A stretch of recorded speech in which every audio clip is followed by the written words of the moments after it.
With that, board members, let's move on to agenda item 2. This is public comment. Let me just read a few things before we turn it over to the public. The public may sign up to share public comments at publiccomment@schools.utah.gov. The public may send written public comments to the board at board@schools.utah.gov. Public comments are limited to 2 minutes per person. A comment can express support or dissent for regulatory action. Individuals should not use public comment to complain about personnel issues or attack or defame an individual. Speakers making a highly detailed or complex comment should also consider providing a written outline of their words to the board. Please remember that children may hear your comments. Be thoughtful and professional. Keep your comments appropriate for a general audience. If you have material with explicit language or content, submit such material in writing to the board at board@schools.utah.gov. Those who have signed up, we do have a full list today, so I will cut you off at 2 minutes. So if I sound rude, it's probably because I'm cutting you off at 2 minutes. You'll hear the bell and I'll cut you off, okay? So please keep an eye on that. We have projected a timer, but we want to respect everybody who would like to make comments, and so we'll do our best. We will begin with Lexi Cunningham.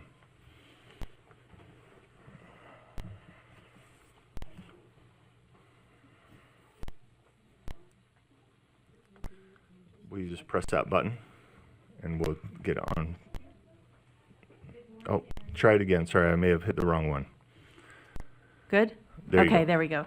Good morning, and thank you for the opportunity to share a few thoughts. I'm Lexi Cunningham, representing USSA and USBA.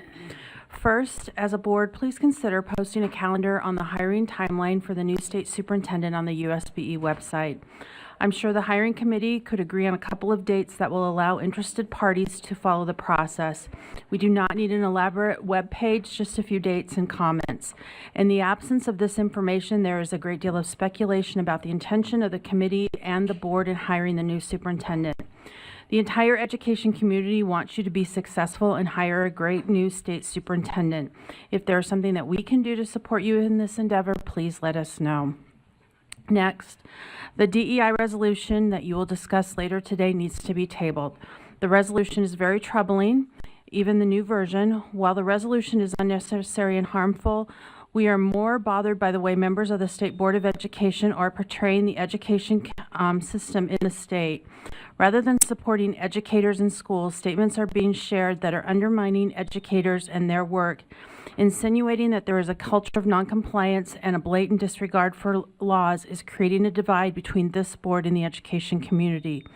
Teachers, administrators, and board members are implementing HB 427 and HB 261 and the associated board rules.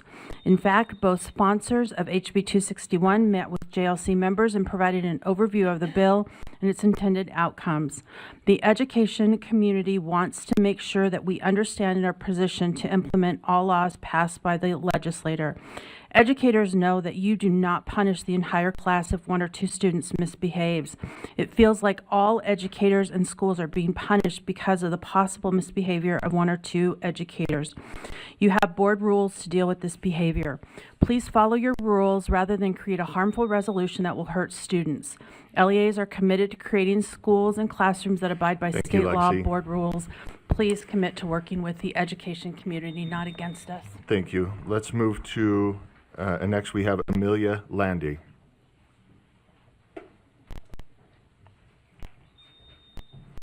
Just press this button here. Nope, It's on. You're good. Awesome. Cool. Okay. Good morning, fellow educators and members of the Utah Board of Education. My name is Amelia Landay, and I am a proud Utah 4th grade teacher. My goal today is to share with you my experiences as a Title I teacher to better inform your later conversation about the DEI resolution. First and foremost, I have the best students. They make this job one of the best I've ever had. Of my 28 students, 17 are English language learners. For some of my students, I am their first formal education experience. This class of students also includes 7 students with IEPs. I have students with reading scores that range from above 5th grade to below 2nd grade. So, when it comes to planning to meet the needs of my diverse group of students, it is imperative that I know my kids beyond their test scores. To do this, I always turn back to the standards set out by this board. Here are some taken directly from the Utah Effective Teaching Standards. Standard 2, Element 3, speaks to planning high-quality, personalized instructional activities that are informed by student progress data. Standard 1, Element 3, emphasizes recognizing learners' diverse backgrounds and perspectives as assets to the classroom community. Standard 3, Element 1, talks about scaffolding learning experiences to meet the needs of all students. What this shows is that you all also see that the identities kids bring into the classroom are integral parts of who they are as learners. Asking us to ignore their diverse backgrounds goes against board policy.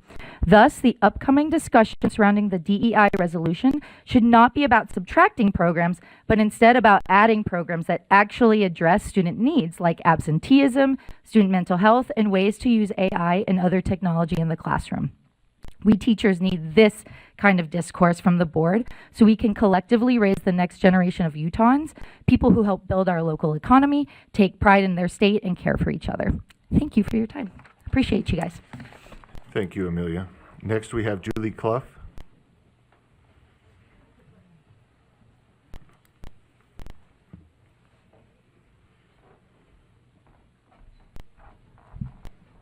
Good morning. Thank you for your time. As I looked over the agenda and read a few documents, pondered the news stories that I had read the emails and the social media posts forwarded to me over the last couple of days, I found myself a little discouraged and wished I hadn't signed up for public comment today. But I did. I'm here, so here we go. I wanted to share the Utah PTA mission, and as I was sitting here thinking, I hope that when I'm done with this job in 2 years, that as I come up here, all of you recite it with me because you've heard me say it so much that you know it. But the Utah PTA mission is to make every child's potential a reality by engaging families and communities to advocate for all children. I recently came across your mission, which is beautiful as well, and it's to open the doors of opportunity for all Utah children. I love that. I am thankful for the educational opportunities that my children were afforded in public education. Some of you know my kids. They are very different, they are unique, and they are special, and I appreciate the inclusion that public education gave them. I ask you today, as you make important decisions about inclusion and diversity, that you keep your mission at the forefront of your mind. It's beautiful. It's to open all doors of opportunity for all Utah children. It doesn't matter if they're black, white, brown, tall, small, Democrat, Republican, it doesn't matter. They deserve to have their potential a reality. It reminds me of a quote from Dr. Seuss. Today I shall behave as if this is the day I will be remembered. You will be remembered for the actions and the decisions that you make today. So I hope you make it a good one. Thank you. Thank you, Julie. Next, we have Linda Snar.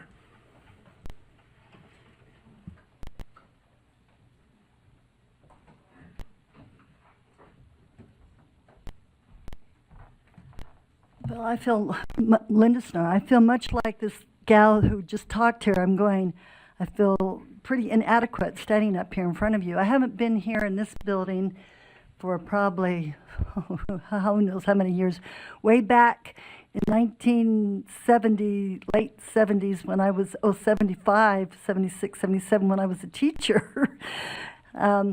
So I'm just going off what I have learned as a parent, as a grandmother now. I have children who are, in the school system, some in this state and out of state. But I feel differently than what these other people have said. I actually am wishing that you would support the resolution that has been promoted here by one of your members. To me, it's a clear stand-up support for our law that our legislators have made. And I just feel that DEI, the words sound nice. Diversity, equity, inclusion, they sound so wonderful and beautiful. But what I have seen personally, what I have heard, and I have experienced some of this from some youth, I think it's not working. And I just think we ought to, you board members should stand up and support your legislators on this resolution to get rid of DEI. And it sounds good, but the results are not good. And I have seen that in my own life. And so that's it. That's all I have to say. Just please, and please do not make resolutions to postpone it. Stand up. A lot of you have felt the same way, but some of you I feel like just don't want to be brave. That's it. Thanks. Thank you, Linda. Next, we have Christian Hernandez.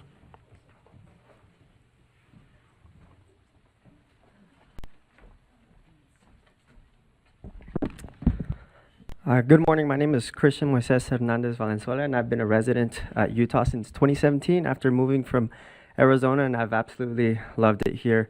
I'm a social studies teacher that aims to emphasize how the U.S. has always been strongest when embracing diversity, not only of race, but of opinions. The Declaration of Independence states that all men are created equal, and the U.S. Constitution was designed to create a government representing a diverse population. The U.S. has long been shaped by immigrants, and Ellis Island is a powerful symbol of this diversity. Movements led by figures like MLK Jr. helped push the U.S. towards a society that legally recognized and protected civil rights for all citizens. Contributions from diverse innovators such as Albert Einstein, Nikola Tesla, Cesar Chavez, and others have helped shape America. I've led a program called Latinos in Action, or LIA, which could fall under the resolution to remove DEI programs. The notion that programs like LIA are Soviet style is divisive and misleading. Programs like this embody the very spirit of America and how we can become leaders promoting progress and opportunity. The counter argument is that racial identity programs are unnecessary, but LIA is not about race. It's about providing students with representation and a sense of belonging. It is not identity politics, as the resolution states, but rather about providing students, many of whom feel unheard and overlooked, a space where they can develop leadership skills, serve the community, and find academic personal support among peers with shared experiences. Humans naturally seek connection with those who share common experiences, not to exclude others, but to find strength, understanding, and support. Programs like LIA provide that opportunity, helping students gain confidence that allows them to contribute more fully to society. Cesar Chavez once said, "Preservation of one's culture does not require contempt or disrespect for other cultures." LIA and other programs alike are not about division. It is about uplifting students so they can engage with and enrich the world around them. I absolutely love LIA and would be devastated Thank if you, Christian. programs like this removed. Thank you. Next, we have Becca Kirkman.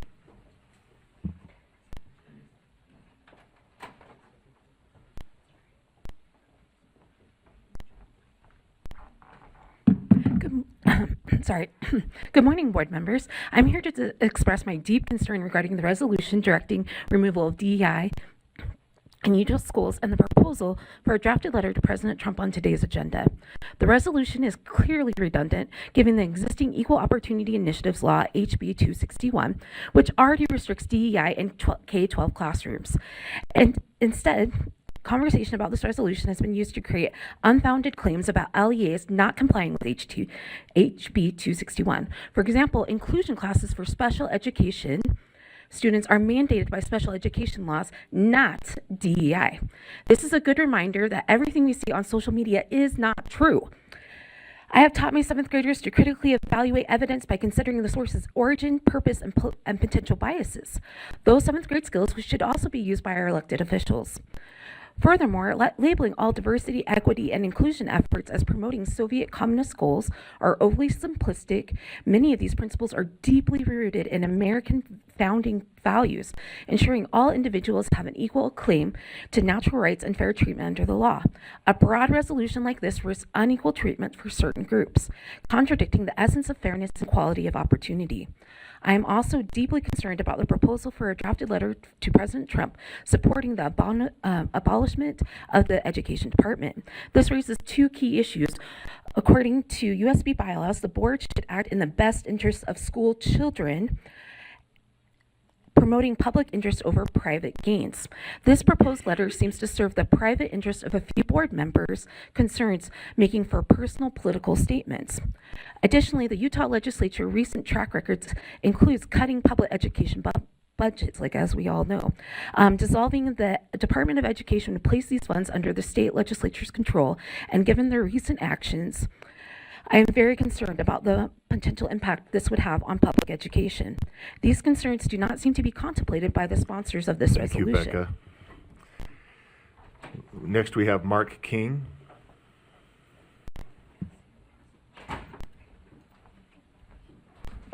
Hello, Board of Educators. Before I get started, I just want to let you know, and I just want it to be clear, that what I speak is the truth, and with that I have nothing to fear. I am a proud member of Latinos in Action, and I have been for about 5 years. And I'm not here because of Latinos in Action. Latinos in Action is the platform that me and a lot of students need to get where they need to be. I don't think I would be here standing in front of you without this program. I don't think a lot of our students would feel at ease without this program. A lot of these students strive and ask for a better life, a better future, a better potential that they see in themselves. I see these students as students of my own. Although I may be just a student myself, these students, I believe, have the same potential, the same endurance, the same ambition that all of us have to strive into success, into excellence. A little bit about me. I am president of Latinos in Action. I've been a 2-time president candidate. I served in student government. I'm American.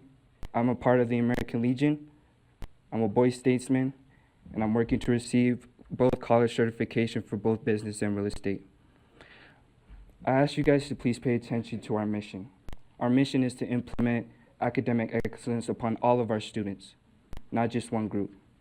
All students deserve development leadership skills.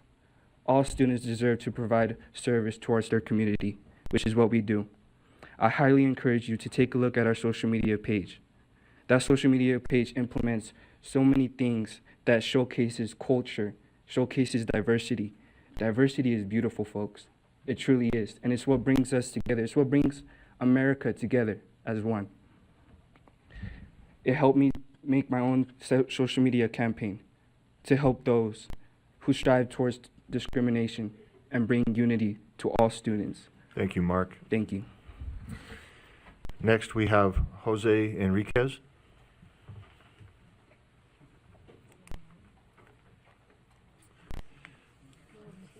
Is he online? Okay, let's move to Dr. Marilee Coles-Ritchie online.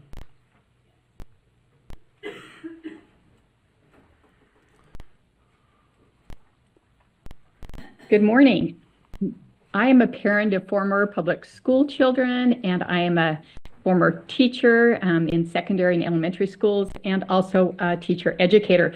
I have the pulse on many educators, and I urge you to consider withdrawing this resolution to reinforce House Bill 261. The bill itself undermines these principles that allow students to thrive in learning environments where they feel respected and seen. Sometimes it's not a fish that's going to discover water, meaning sometimes teachers who grow up in one particular culture need to have extra material and reading and programs to help them understand how to meet the needs of those that are different than them. We have a teacher population that is primarily white, but we have a student population that is very diverse in race and culture and language. In my experience, students benefit when they feel a sense of connection and belonging in schools. And this threatens to take away mentorship programs, cultural clubs, and student centers curriculum materials that help these students from underrepresented backgrounds. It helps them to overcome barriers and fully engage in their education. So removing these resources in the name of neutrality fails to recognize that meeting students' diverse needs often requires intentional and responsive strategies. Fairness is not treating everyone the same. We've heard that from educators today. It's by meeting them where they are, and bringing in their ideas and culture to connect to the curriculum. The bill restricts educators and institutions from addressing topics like bias and race and historical inequity. These are issues that directly affect students' lives. These are not political talking points. They are realities that students deserve to have the tools to be able to discuss. Classrooms should Thank be you, places Mary for young Lee. people to think critically. Thank you. I will be happy to meet one-on-one with any of you on these issues. Next, we have Rachel Farnsworth, who is also online.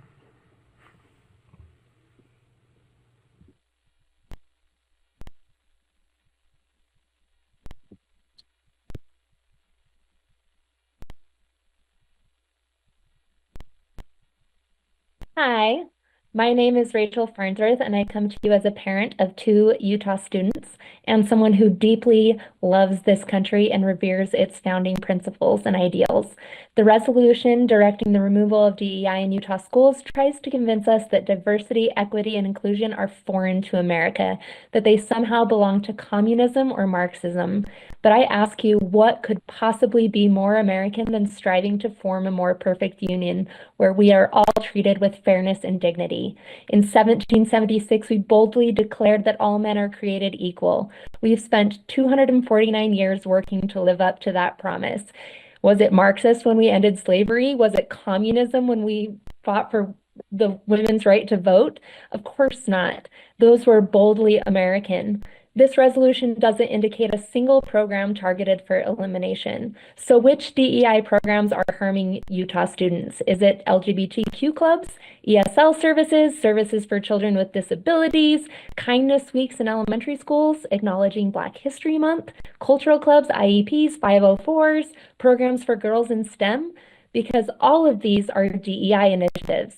During the discussion portion of the meeting for this resolution, I encouraged the 5 members of the board backing this resolution to be specific about which DEI programs this resolution finds to be so threatening as to be eliminated.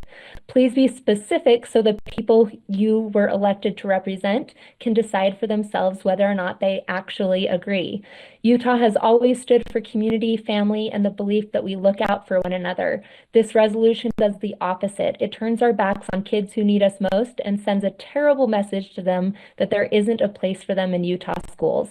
I urge you to reject this resolution out of patriotism, to stand on the side of the best traditions of the nation and our founding principles, the belief that all men are created equal, and the conviction of inclusion that rings through the halls of Utah schools every day, that liberty Thank and you, justice Rachel. are for all.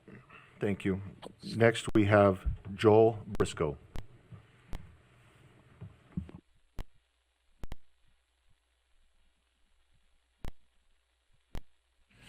Good morning, Utah State School Board.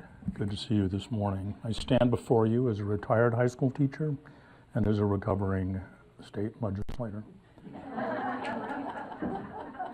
I spent 33 years in public education. My experience as a family, my 2 oldest children graduated from East High School. My youngest daughter graduated from a public charter school. My oldest daughter spent 1 school year going to public schools in Germany, living with a German family, and attending our classes in the gymnasium. I believe as a social studies teacher, I taught every required course except Utah studies. I spent most of my years in the high school. I'm proud of the time I spent teaching kids in regular U.S. history and teaching seniors AP U.S. government and advanced placement comparative government. In AP U.S. government, we studied the political system of the United States for half a year, and the last half of the year, depending upon the year, we compare it to the political and economic system of Great Britain, Russia, the People's Republic of China, India, Iran, Nigeria, Mexico, France, or some of the countries we studied.